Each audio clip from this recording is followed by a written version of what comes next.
काय म्हणलं तू?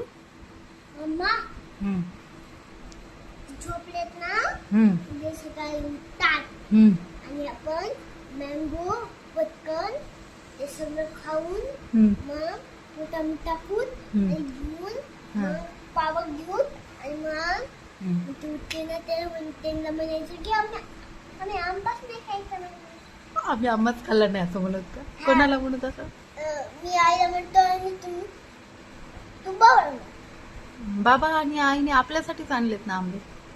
अरे सांगायचं उग उगं उगं करायचं का? उग गेम आहे का? काय आहे असं उगी उगी काय? हा, गेम असते गेम असं असते का? हा हम्म. आणि मँगो कोणासाठी आणलेत मग बाबांनी? बाबांनी तू आम्हाला मग तू पण खा उगी उगी म्हणायचे. कसं सांगू? आम्ही मँगो नाही खायला आम्ही तर खाल्लीच नाही, कुठे गेली?